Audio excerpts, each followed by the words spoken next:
Alright, so here's the problem with the Alliance Defending Freedom. First let me explain what they are. The Alliance Defending Freedom is a legal defense group that claims they focus on protecting religious rights, specifically Christian religious rights. You see where I'm going with this?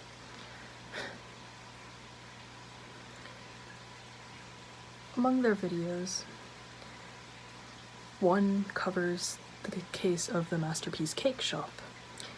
Now, they claim this is a victory, that you can deny someone business because they are LGBT.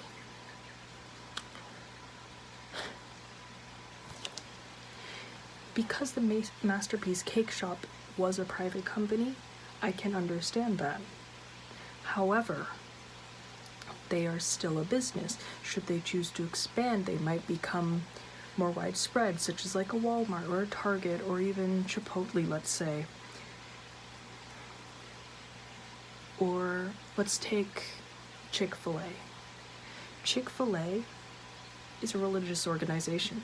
They actively donate to anti-LGBT organizations. They take Sundays off. They're involved in the Christian community. Similar with In-N-Out. However, Chick-fil-A and In-N-Out don't deny customers because of their sexuality or gender identity. In the case of Masterpiece Cake Shop, this person was denied a cake, a product of a business, because they were gay, because they were getting married to their husband. Additionally, they have also been trying to go against trans rights. They don't recognize trans people as the gender they identify as. They recognize only male and female, and that biological sex is equal to your gender, which it's not. Gender is more psychological, while biological sex is what you were assigned at birth.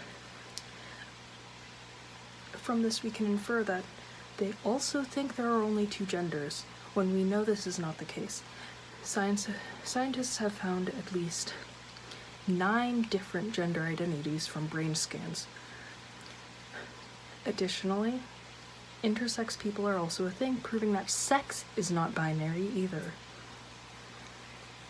Now, they claim that religious freedom is being taken away by the LGBT community, essentially. That because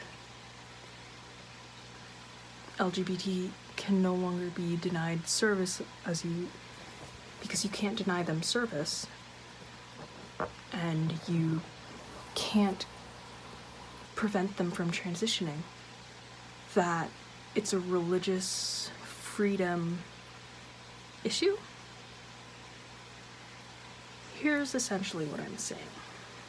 The ADF is a transphobic, homophobic institution disguised as a religious rights group.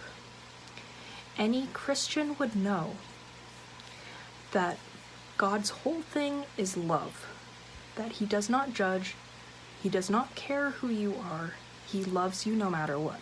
Now, I am not a Christian, but I've read through the entire Bible. I've done my research on this.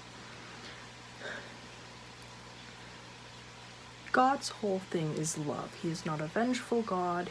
He is not a God built on revenge. He is a loving and just God. He loves you for who you are. When he sent his son to die on the cross, Jesus died for all our sins, not just the murderers, the rapists, the adulterers, the liars, the thieves. Not just those people.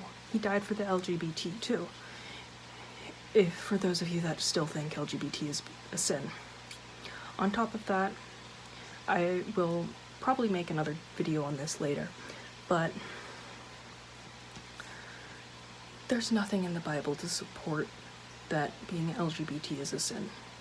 First of all, the several verses that they use to defend their homophobia, there was never any mention of homosexuality in the Bible as a consensual relationship. They never mentioned anything like that being a sin. Homophobia was put into the Bible by an American company in the 1980s to fulfill basically an agenda. You know, they claim about the gay agenda, the trans agenda. No, they were the ones with the agenda. It's from there, and it was basically a Western concept. Homophobia started out in the West.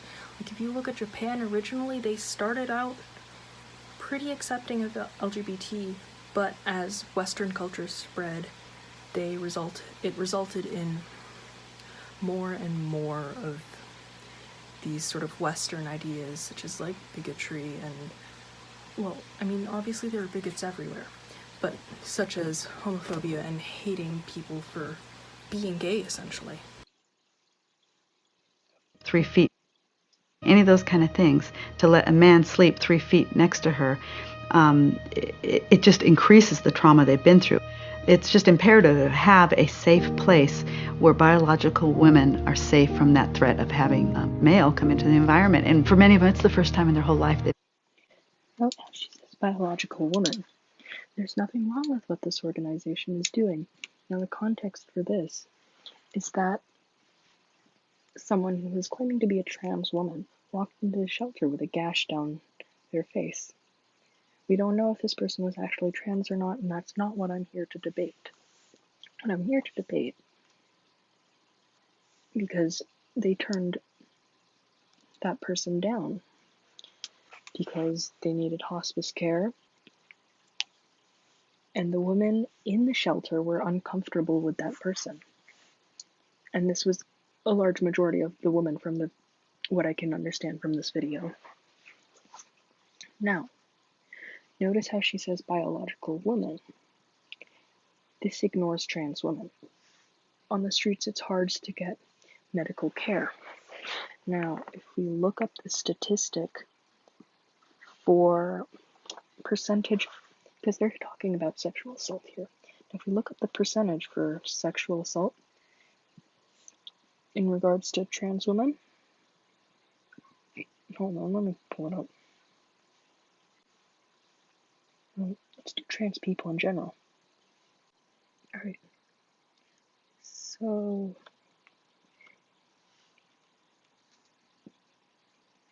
in general, it's accepted that about half of trans people will experience sexual abuse or sexual violence at some point in their lives. Now compare this to the 1 in 4 to 1 in 6 women, this is cis women, or let's just go women in general, because that statistic is never clearly defined as whether or not it is cis women. Now, that's a much higher rate. That's at least double the rate at which women are sexually assaulted.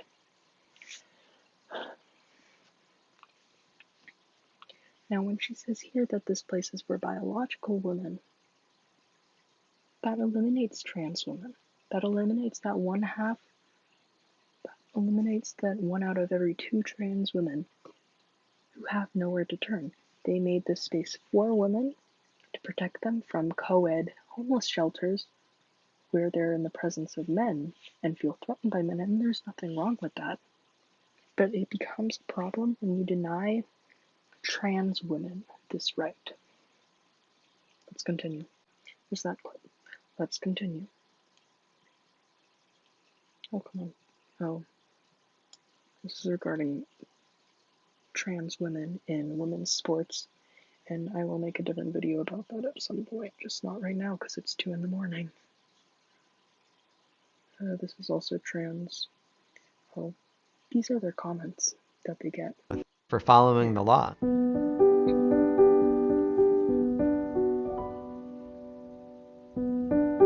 Tom's been there as the owner for quite a while now with his wife Nancy. And they have, as you can imagine, codes of conduct and of dress to make sure that when families and loved ones are coming through, that they can focus on the grieving process. And they hired a gentleman who applied, Anthony Stevens, who promised to abide by those policies, and that included a sex-specific dress code for men, a suit and a tie that Tom would personally pick out for the funeral home managers. Well, 6 years later, Anthony came in and told Tom that he would be gone for 2 weeks and then coming back dressing as a woman because he was a woman trapped in a man's body. I knew my husband had to make a very important decision. The first thing that came to mind for me was what was going through his heart and his mind. How did he get to this point? I'm glad that he's concerned for his employees. And you'll see, I don't know if I recorded the clip, but you'll see later that if you decide to go back and watch this video, that he does indeed care about his employees. Let's continue. He was an employee that had been there 5 or 6 years. He was in his 50s. He was married. What could he possibly be dealing with and going through for himself? Being trans is not something that pops up in your younger years. Not always. For many, especially older people, they've repressed it for so long that it won't pop up until they are much older. I certainly feel a huge responsibility for my employees and for the women that work there. And then my concern was for the families that we serve. How would they possibly react to this? So there were so many things to think about. And to go through that first 2 weeks was very horrendous. Maybe the 2 hardest weeks of our life. I will admit that changing this is a stretch, and this is coming from a non-binary person. I see myself as trans. Some non-binaries don't, but that's a topic for another video. I will admit this is a stretch, which is why legislation needs to change to include gender identity, so that way discrimination like this can't happen. But I will admit that the funeral home is a family-owned company, and unlike the Masterpiece Cake Shop, they do seem very closely tied with their faith. They do seem like they would be the people to have crosses in their house. Just be openly Christian, which there's no problem with. In the Masterpiece Cake Shop, there was no sign that he was openly Christian, and that kind of thing.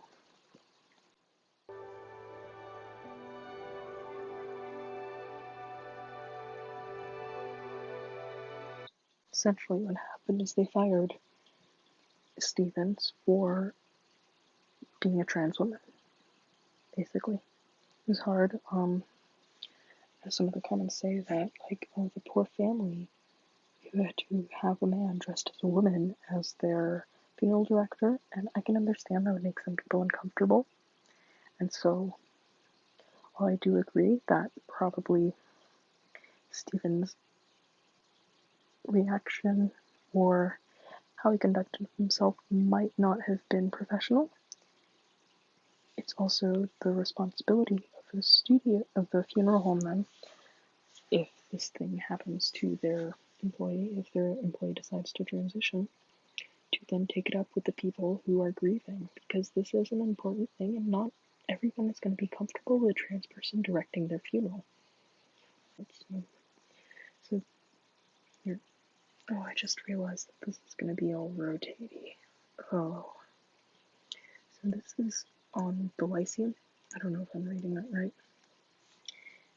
They say it's a classical religious school and is challenging an ordinance in Ohio that would force the school to violate its Catholic beliefs. This is a religious issue. This is something they can defend, because there are private Catholic schools. I have one right in my neighborhood. There's nothing wrong with a private Catholic school. I didn't watch this video all the way, but I do want to show that This is a religious rights issue. LGBT issues are not. The Constitution allows us to have religious rights, but religion has no place in the government. That's the point I'm trying to make. We can fight for religious rights in cases like this, but in cases where we're actively going against who someone is, that's when it becomes a problem. Now, some people say that being a Christian is who they are.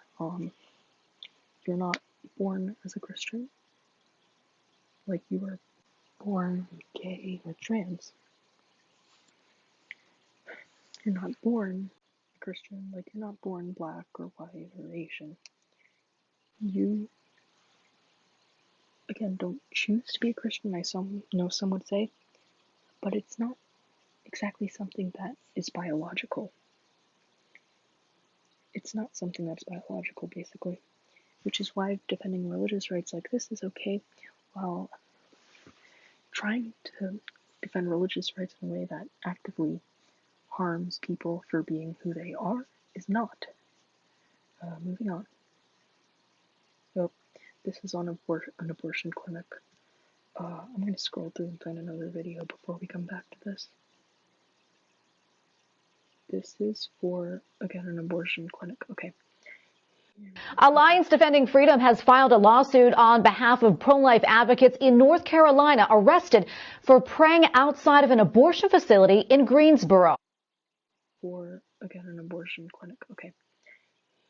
Alliance Defending Freedom has filed a lawsuit on behalf of pro-life advocates in North Carolina arrested for praying outside of an abortion facility in Greensboro. Members of the Christian ministry Love Life were arrested after police said they were in violation of the state's stay-at-home order that bans, quote, travel for a non-essential function.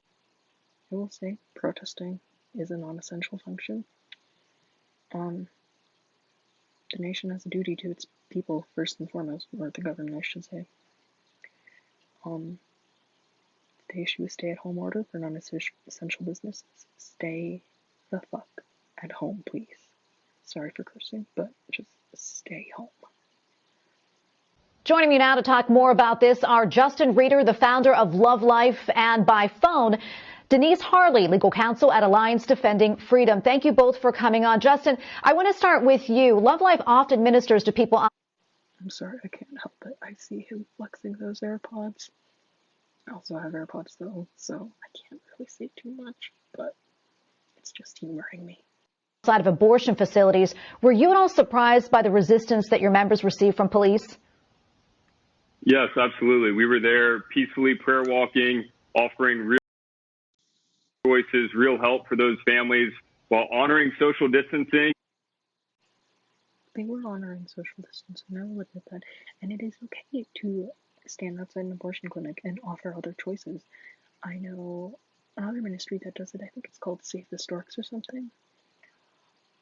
That does the same thing. They will park a van outside an abortion clinic and offer women free, what's it called? I just forgot the word. Is it sonograms?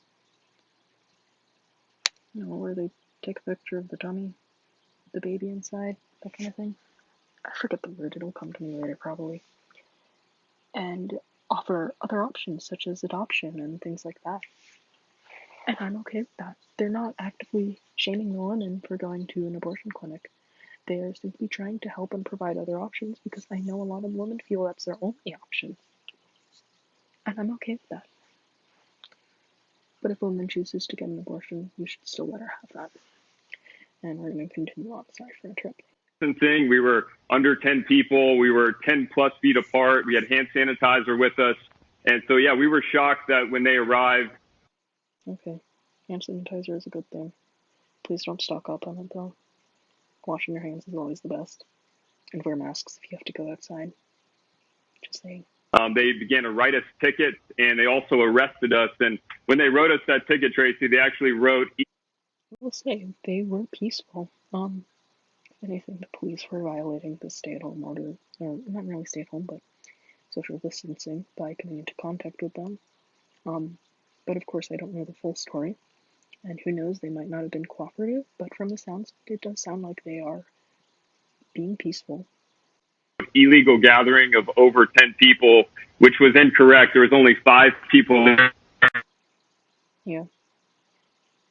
That part was not okay. I will say the police did not do a good job on that. Drew a line through that, but continued with the arrest and cited us for unlawful travel for non-essential things. So, yeah, we were shocked that while Again, they claim to be protesting. So I will say that protesting in times like these are non-essential. while abortion centers remain open with Abortion centers remain open because they are clinics for health reasons. If you take an abortion, Planned Parenthood, let's say, they do abortions, but they also do a lot of other things. They are not just an abortion clinic. A lot of abortion clinics, or what are listed as abortion clinics, also do other things for women at lower costs than a traditional hospital will. And a lot of women go there because that's the only option they can afford. So abortion clinics, in my opinion, are,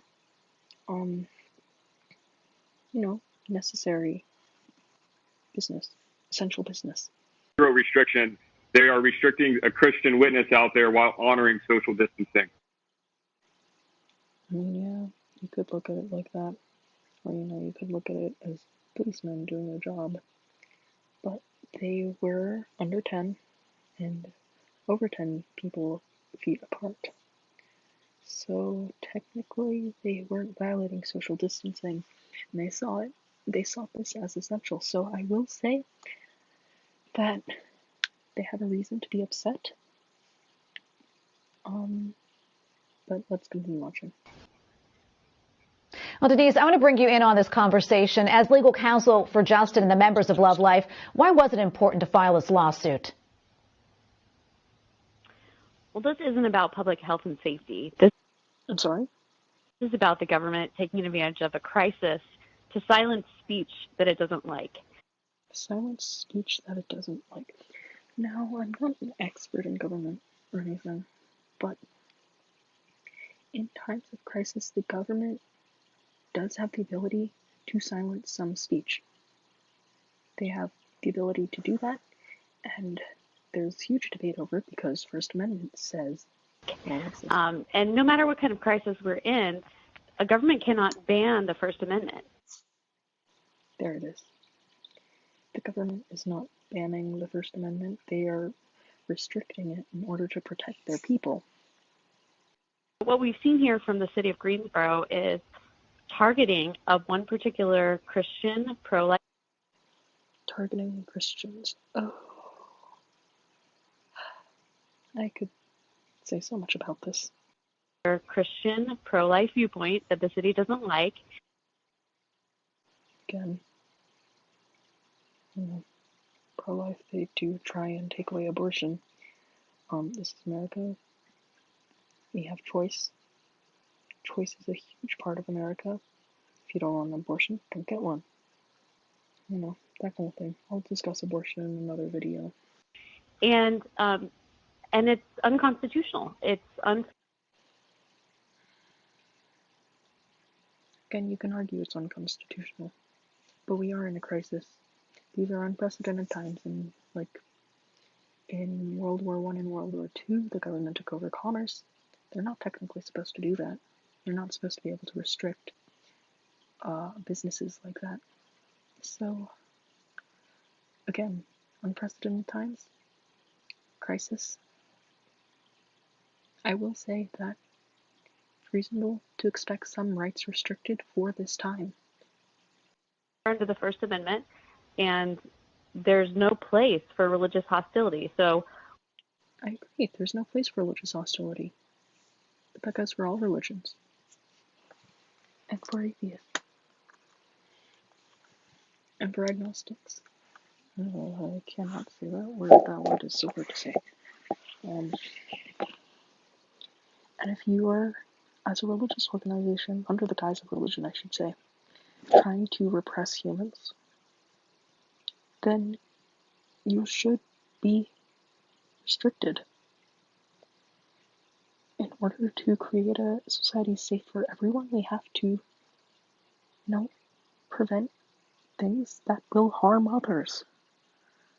Restricting hate is a necessary thing. We're filing the complaint as a warning shot to not only restore love life rights, but also to protect the freedoms of Christians around the nation. Christians have their rights protected. No one is trying to take their rights away. This nation was founded on Christianity.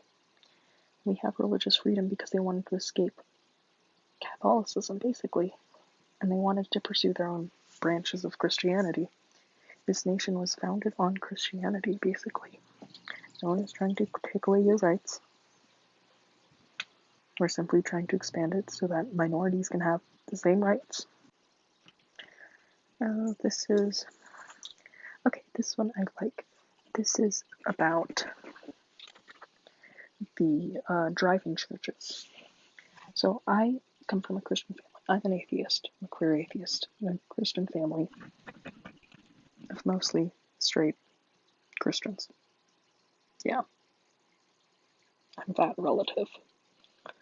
But I do have relatives that at the very beginning were going to drive-in churches now. This was released on April 14th, so we are a good deals into the crisis. I will admit that some guidelines may have changed, but this is, again, a religious freedom issue. They are staying in their cars, isolated, probably at least 6 feet away. In my state, it's 6 feet away at least. For some states, it might be larger, might be less. They were not gathering in a small, confined space. And I have had I've had some relatives that attend these, or they did until, if these got shut down, I don't know. I'm not a Christian again, so I will say that these arrests might be a religious freedom issue, in which case I have no problem with the Alliance Defending Freedom, defending religious freedom. That was a weirdly structured sentence. Oh well. Oh, again.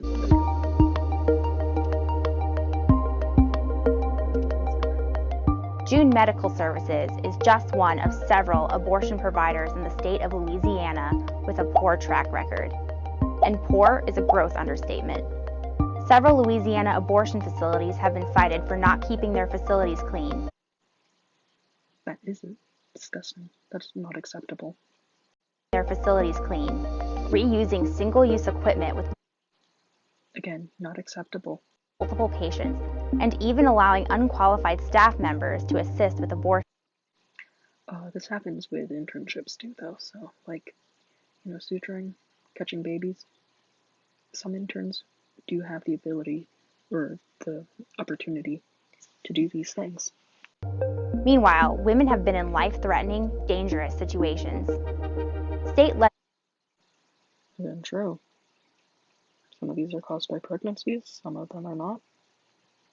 But, legislators knew they needed to take action. So they passed Act 620, the Unsafe Abortion Protection Act.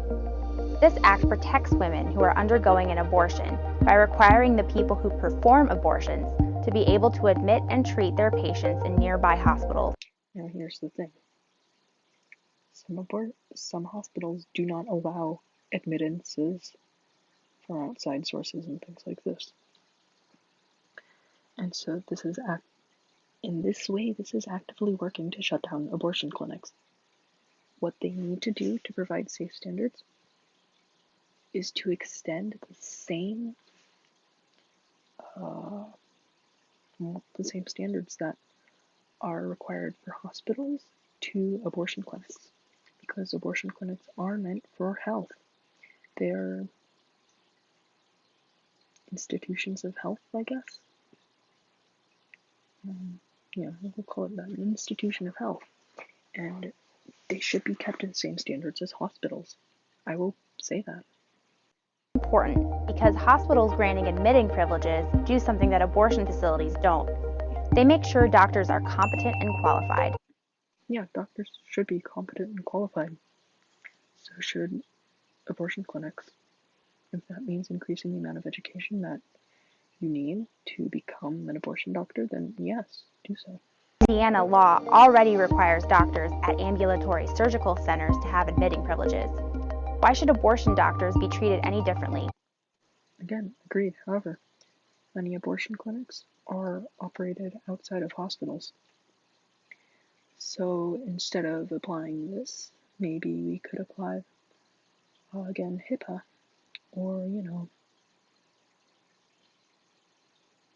health and safety guidelines. It's because they want a special exemption from this health and safety practice that they are opposing the Louisiana law. I've heard this argument before. The whole abortion clinics are corrupt. We'll discuss this. Oh, great. Did I skip? Women to do so. For years, the abortion law, and they're hijacking the voices of women to do so. One is hijacking the voices of women. Okay, maybe some people are hijacking the voices of women. For years, the abortion industry has been claiming to use the legal interests of women to strike down laws like Act 6. Again, women should have the ability to choose. Being pro-life does not mean you get to take that choice away from other women. 20 that protect women. And trans men who still have the ability to give birth. Because notice how they're always saying women. Trans men can give birth. That's why dozens of current, former, and incoming Louisiana legislators have asked the Supreme Court to uphold this law and stop abortion providers from pretending to speak for women in court.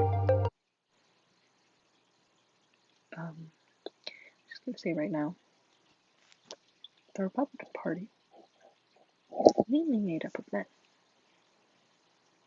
who are trying to speak for women. So, because while abortion providers argue that they're speaking for women's interests, they're only concerned about their own. Here comes the corrupt argument. Okay. Heard this argument before. Maybe this. But also, for a lot of women, abortion clinics are the only place they can get affordable health care. Concerned about their own. If these abortion facilities really cared about women's health, they would welcome a law that promotes women's well-being. This does promote women's well-being, but it also decreases their right to choose by limiting the amount of options an abortion clinic can take. It's late, okay? I can't think of words. Instead, they've gone through extraordinary lengths to strike it down. So, who should speak for women? Women. Agreed. Women. But no women are challenging this law. Maybe because they don't want to. And that says a lot. Women. What she goes on to say is that women can speak for themselves. And I agree. Women can and are speaking for themselves. It's just that no woman wants to strike down abortion clinics because a lot of women and trans men are, pro-choice. They want, even if they are pro-life, they want others to be able to have the right to choose. Health, they would welcome a law that promotes women's well-being. Women are challenging this law, and that says a lot. Women can defend our own health and represent our own interests. Again, what I said earlier, agreed, but women don't want to. Court. We don't need abortion providers with a conflicting agenda to speak for us. Again, agreed. We don't need anyone to speak, or they don't need anyone to speak for them. People can speak for themselves. Oh, this is trans athletes in sports. Yep. Let me zoom in on those names, just so you can get a good look at them. Nonprofits and activism. Oh yes, striking down the rights of people for being who they are. Activism at its core. Yeah, that's basically.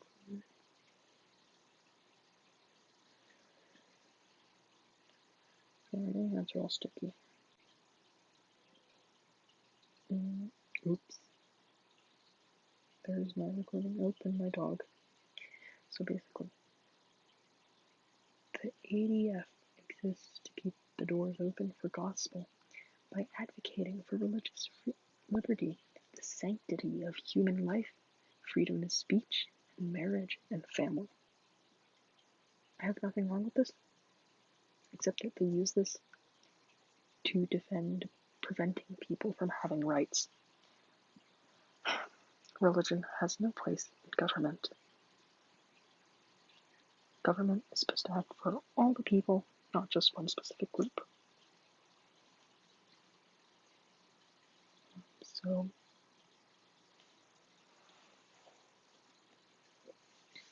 trans athletes. Here's the simplified version. Yes, there are biological factors that would disadvantage, but here, these groups always focus on trans women because they think, oh, men being predators, trying to enter the women's bathroom, trying to defeat women. Sometimes these are just women, trans women, who want to be themselves. The majority of the time, that's it. But basically, in my opinion, I think you have to be a certain point in your transition before you can start doing sports with the sex you want, with the gender you identify as. Because hormones can add and take away things. For trans women, it can reduce their ability to gain muscle, it can make their biology more similar to an actual woman's. That's the beauty of hormones. I will admit there are some health risks, but for many, that risk is worth it. And I wouldn't take that away from anyone.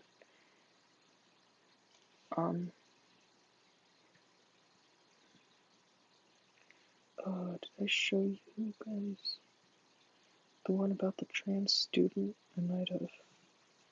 I also might not have. There was a case. They were discussing trans students and a student with autism who was assigned female at birth and wanted to be addressed as male. And the school went ahead and did that without the parents' consent or knowledge. And I disagree with that part. The school should have notified the parents, but the parents were not being supportive. They said, oh, they had never noticed anything wrong with their child. They don't even notice that she never felt comfortable in anything other than female. Again, this can happen at any time in life. Not everyone will know their gender from birth, like some trans people do. For example, I didn't start realizing this until 9th grade, just 3 years ago, so I would have been about 15, 15. Yeah. And when the social worker offered a halfway house, which I think is a great option, because if parents aren't being supportive, then you risk abuse. And it sounds awful to put it like that, because I'm sure the parents love their kids. But using the right name and pronouns is suicide prevention.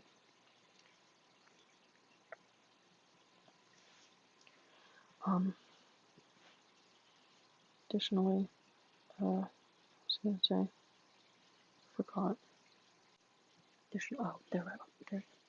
Experimentation is a good thing. I was comfortable as a female until, again, 9th grade, until I was 15. And I started realizing that, oh, hey, being female doesn't fit me. I had to experiment a lot. I experimented with gender neutrality, then masculinity, femininity. Then I decided that being neutral was the best fit for me. And so even if their quote-unquote daughter wasn't trans, experimentation and support during experimentation is critical. And what the ADF tries to do is take that away. They claim to be pro-children, pro-life, but they're only there for the fetuses, for the ones who can't be trans yet. They're not there for the minorities, they're not there for the LGBT. They have shown no support to the LGBT or the trans, no support to the LGBT. And that's the worst part, is that they claim to be a Christian organization. One of my best friends is Christian. Or actually, several of my best friends are Christians. They don't hate me for being queer or atheist. They don't try to change me. They're not trying to take away my rights. They're not actively protesting against me. Again, as I said earlier, first, the Bible never mentions anything about being transgender, first of all. And the verses about homosexuality added in, or the words were changed around, basically, by a company from America in the 1980s. I think it was 1983 specifically. So there you go. The Christian agenda. Or actually not Christian at the time, it probably would have been a Western agenda. Religion doesn't belong in government. Stop using religion to defend your bigotry. Let's read some comments. This is on the funeral home. From Nan Fagan. Oh boy. We're gonna see one more comment from this person. I agree with you, M. Santana. The Democrats are for everything that God hates. Abortion, same-sex marriage, homosexuality, lesbianism, transgenderism. I won't vote for any Democrats. Oh boy. God doesn't hate anyone. That's his whole thing. SLDEYO. I don't know how to say that. I'm not gonna bother. Wow, I pray that the man who's confused on who he is, she, repents and turns to Christ. Also pray for the Harris Funeral Home family, and that they would be strong and continue to serve the community as they've done for a century. God bless you.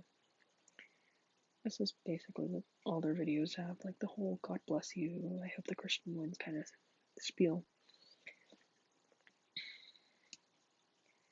Gender identity is tough. There are trans Christians. Please don't assume that the man is not Christian just because he's trans, or don't assume she is not Christian because she is trans. Pronouns are hard. It takes practice. Even I mess up sometimes. Forgive yourself. Don't make a big deal on it. Move on. And try to do better next time. Nan Fagan again. Oh boy, don't you just love them.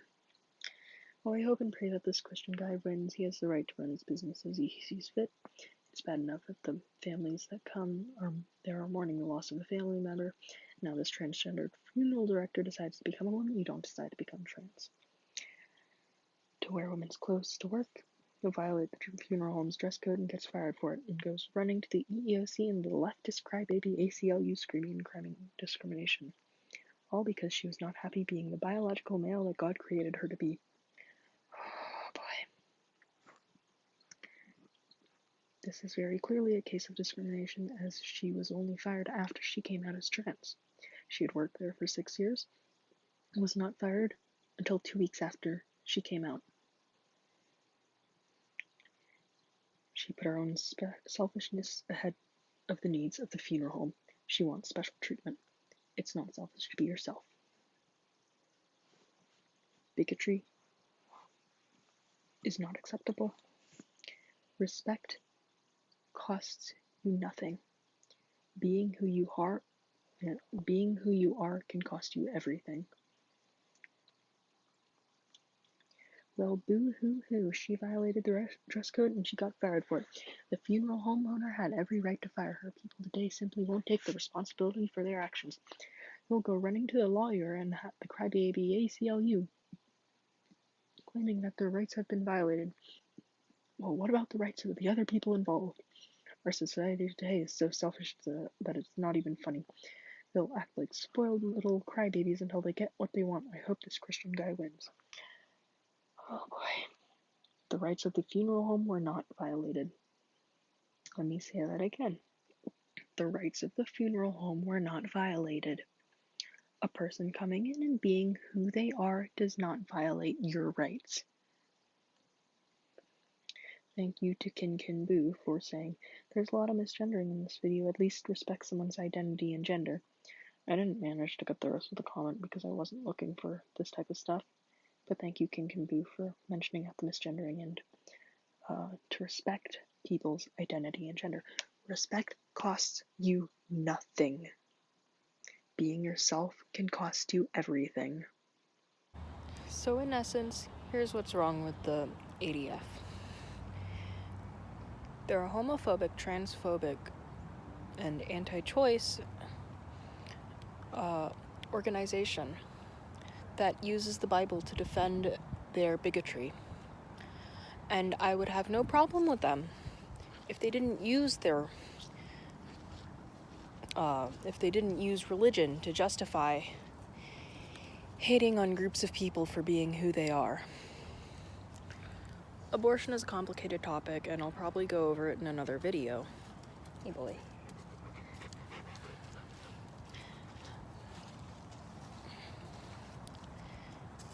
So, being anti-choice, I can understand from a religious point of view. But using religion to defend bigotry is not acceptable.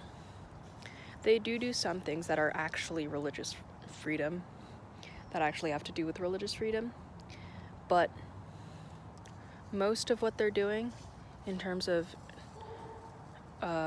trans rights and gay rights and LGBT rights in general is not religious. Crap, it's starting to rain. Okay. Religion has no place in government. Respect costs you nothing. Being yourself can cost you everything. Stop using the Bible to defend your bigotry. Thanks for watching.